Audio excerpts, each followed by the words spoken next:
Hello friends, I am Sunil Bakliwal. I welcome all of you to the video lecture series on drugs acting on ANS part 9 from PharmaLife Academy. PharmaLife Academy is an academy for pharmacy and pharmacology.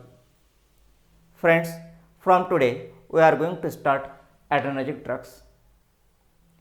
As you know, adrenergic nerve transmission, that is sympathetic nervous system, is responsible for the body's sympathetic response, the fight or flight state, which dilates pupils, increase heart rate, increase respiratory rate, bronchodilation, diverts blood flow to the muscles, inhibits digestion, inhibits urination, inhibits activities not necessary in emergency, and release stored energy.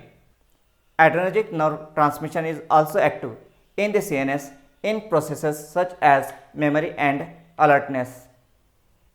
Adrenergic drugs are medications that stimulate or inhibit adrenergic receptors. So, it is the most important thing to understand types and characteristics of different adrenoceptors. In today's lecture, we shall concentrate on adrenergic receptors. Friends, at this moment, please take a pause and kindly subscribe to this channel PharmaLife Academy if you haven't subscribed to it earlier. Now, let's talk about receptors. As we have studied earlier under the topic cholinergic receptors, a receptor is a protein component of a cell that interacts with a chemical neurotransmitter or hormone or an agonist and initiates the process of observed effects of the chemical. There are three types of cell surface receptors. First, ion channel receptors, second, G protein coupled receptors, and third, enzyme link receptors. Adrenergic receptors are the receptors which mediate the action of noradrenaline or adrenaline. Noradrenaline is also known as norepinephrine and adrenaline is also known as epinephrine. In 1948, Ahlqvist proposed the classification of adrenoceptors. Adrenoceptors or adrenergic receptors are classified on the basis of their apparent drug sensitivity. Adrenergic receptors are classified into two types, alpha and beta.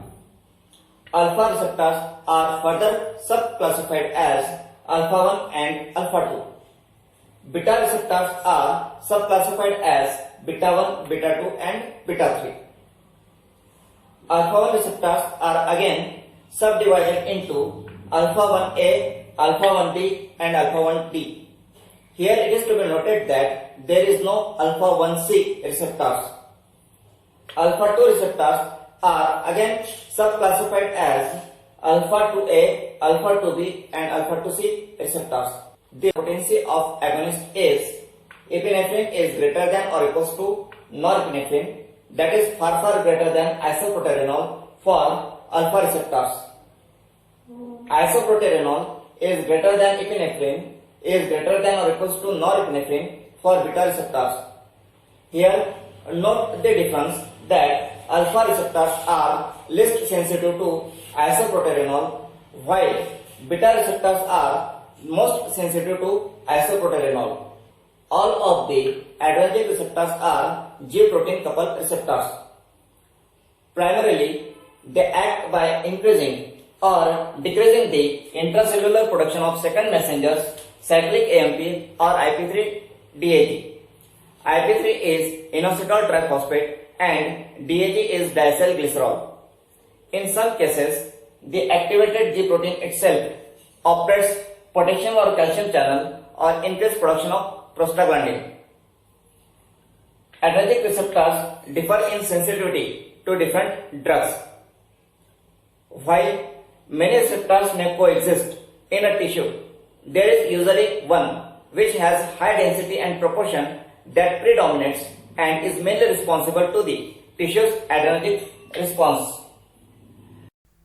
Now let's discuss about the alpha 1 receptors. Alpha 1 receptors can be thought of as a receptor of contraction. The alpha 1 receptor is a G protein coupled receptor generally an excitatory receptor connected to the GQ-G protein.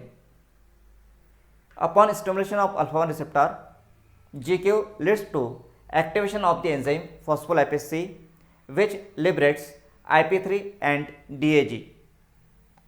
Liberation of IP3 causes release of intracellular calcium, which together with diacylglycerol activates the enzyme protein kinase C.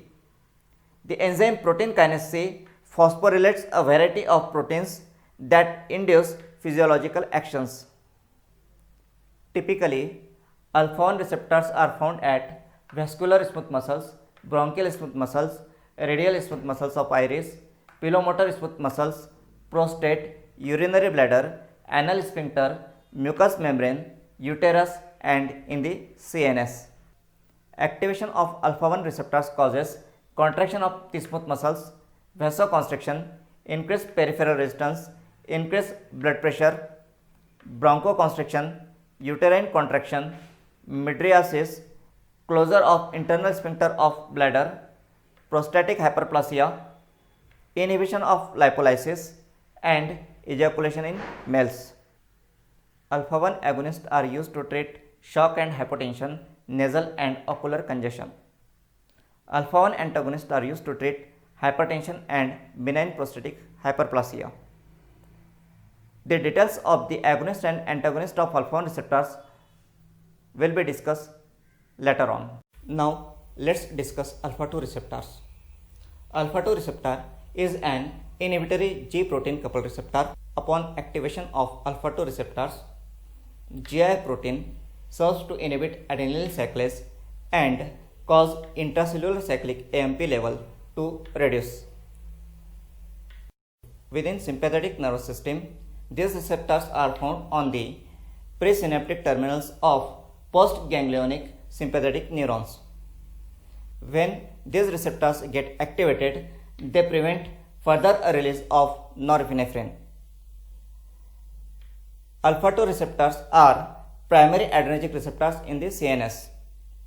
They are also found at pancreatic islets where they inhibit insulin secretion. They are also found on ciliary epithelium and smooth muscles.